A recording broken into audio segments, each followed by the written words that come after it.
اور اگر کسی نے پاکستان کو کے خلاف کوئی بھی سازش کرنے کی کوشش کی تو انشاءاللہ اس کو کامیاب نہیں ہونے دیں گے، اور کسی نے پاکستان کی طرف میلی آنکھ دیکھا تو اس آنکھ کو نکال دیں گے۔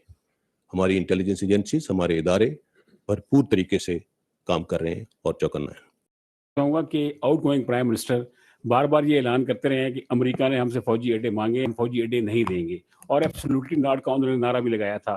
کیا اس حوالے سے واقعی ایسی کوئی سچویشن تھی کہ امریکہ نے فوجی اڈے مانگے تھے، یا ملٹری لیڈرشپ بھی اس حوالے سے بورڈ تھی کہ نہیں؟ اور دوسرا سر یہ بتا دیں کہ مختلف خبریں بھی آ رہی ہیں کہ 9 اپریل کی رات جب یہ سارا پرائم منسٹر جا رہے تھے تو آرمی چیف کی یا کسی کور کمانڈر کی ان پی ایم ہاؤس میں ان کے ساتھ کوئی ملاقات ہوئی تھی؟ مختلف خبریں اس حوالے سے گردش کر رہی ہیں، اصل صورتحال کیا ہے وہ ذرا رہنمائی کر دیں۔ دیکھیے، میں آپ کا دوسرے کویشچن کا پہلے جواب دے دوں، یہ بالکل جھوٹ ہے، یہ بالکل جھوٹ ہے، اور ایک بہت ہی واہیات سٹوری بی بی سی نے اس کے اوپر شائع کی۔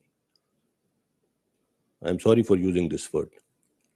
یہ اتنی، اس سے زیادہ بڑا جھوٹ کسی ایک ایسی انٹرنیشنل لیڈنگ ایجنسی کی طرف سے نہیں ہو سکتا، کوئی ایسی چیز نہیں۔ اور اس بارے میں جو ایک من گھڑت قسم کی سٹوری کہ کوئی وہاں پہ گئے اور کسی نے ان سے، کوئی کچھ نہیں ہے، دیر از نتھنگ، کوئی وہاں پہ نہیں گیا۔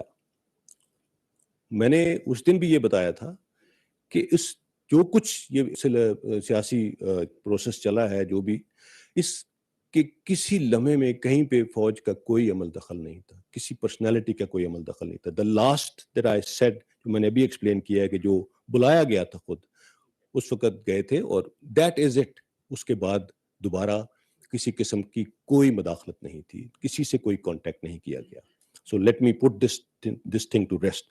یہ ریومر یہ بالکل جھوٹ ہے، اور انفارچونیٹلی یہ اس بی بی سی سٹوری کے اندر جو بنایا گیا، جو میں نے آلریڈی اس کے اوپر آن ریکارڈ میں نے ایک پریس ریلیز دیا تھا۔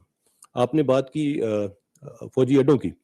دیکھیے، میرے خیال میں پرائم منسٹر صاحب سے ایک انٹرویو میں کسی نے یہ پوچھا تھا کہ اگر آپ سے یہ مانگے جائیں تو آپ نے کہا تھا کہ ایبسولوٹلی ناٹ، اور اگر مانگے جاتے اڈے تو فوج کا بھی یہی موقف ہوتا۔ اور اصل یہ ہے کہ انہوں نے مانگے بھی نہیں، فوجی اڈوں کا کسی لیول پہ مطالبہ بھی نہیں کیا گیا، لیکن جیسا پرائم منسٹر صاحب نے کہا وہی موقف فوج کا بھی ہوتا، اور یہی سوچ تھی۔ I hope it answers your question. جی احمد منصور۔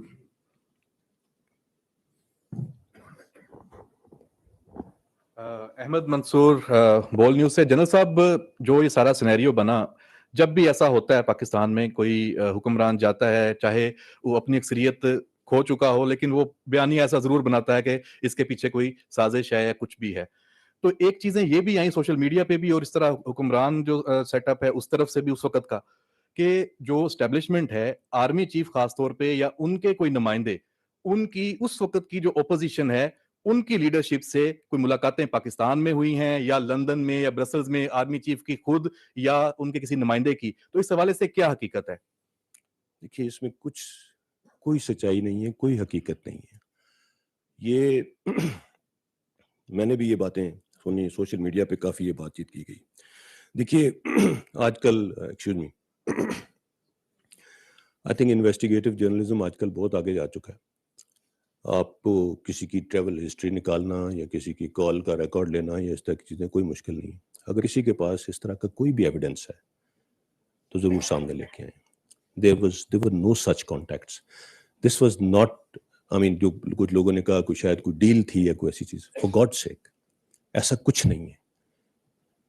کسی نے، میں نے یہ بھی سنا کہ somebody said کہ جی شاید کوئی ایکسٹینشن کے لیے کوئی بات چل رہی تھی کوئی اس طرح کی۔ اچھا، let me put this thing to rest today once and for all. Chief of Army Staff is neither seeking an extension nor will he accept an extension, no matter what. He will be retiring on the 29th of November 2022. I hope this answers all the questions. دن T V سے میں یہ سوال تھا آپ سے کہ عمران خان نے ایک بات کہی اور اس کے اوپر اب مسلسل ایک بیانیہ بنایا جا رہا ہے کہ نیشنل سیکیورٹی کونسل کے اجلاس کے اندر عسکری قیادت نے بیرونی سازش کے معاملے کو تسلیم کیا۔ تو عسکری قیادت کا اس معاملے کے اوپر، یہ پاکستان کی سلامتی کے ساتھ جڑا ہوا ایک معاملہ ہے، عسکری قیادت کا اس معاملے کے اوپر کیا موقف ہے؟ کیونکہ ابھی تک آپ کے اینڈ سے اس کی حقیقت بیان نہیں کی گئی؟ دیکھیے میں اس کو تھوڑا وضاحت سے آپ کو بیان کر دیتا ہوں. جہاں تک عسکری قیادت کا موقف ہے جو کہ اس نیشنل سیکورٹی کونسل کی میٹنگ میں دیا گیا جس میں chairman joint chief of staff committee, تمام سروسز چیف اور DGI بھی شامل تھے، وہ موقف اس میٹنگ میں بھرپور طریقے سے دے دیا گیا. اور اس کے بعد اس میٹنگ کا ایک اعلامیہ جاری ہوا. میں اس میٹنگ کے اندر کیا بات ہوئی وہ نہیں ڈسکس کر سکتا بیکاز دیٹ از کانفیڈینشیل، اور فرینکلی میرے پاس بھی اس کی اس طرح سے اطلاع نہیں ہے. جو اعلامیہ جاری ہوا اس اعلامیے کو آپ اگر دیکھیں تو وہ واضح طور پہ جو اس میٹنگ کے اندر کنکلوڈ کیا وہ اس معاہدے میں انکلوڈ، اس اعلامیے میں انکلوڈیڈ ہے. جو الفاظ اس اعلامیے میں ہیں وہ آپ کے سامنے ہیں. اور جہاں تک ہماری انٹیلیجنس ایجنسیز کا تعلق ہے وہ دن رات اس ایسی تھریٹس اور ایسی کانسپریسیز کے اگینسٹ جو کرنا ہے اور اس کے اگینسٹ کام کر رہی ہیں. اور اگر کسی نے پاکستان کو کے خلاف کوئی بھی سازش کرنے کی کوشش کی تو انشاءاللہ اس کو کامیاب نہیں ہونے دیں گے. اور کسی نے پاکستان کی طرف میلی آنکھ دیکھا تو اس آنکھ کو نکال دیں گے. ہماری انٹیلیجنس ایجنسیز، ہمارے ادارے بھرپور طریقے سے کام کر رہے ہیں اور چوکنا ہے.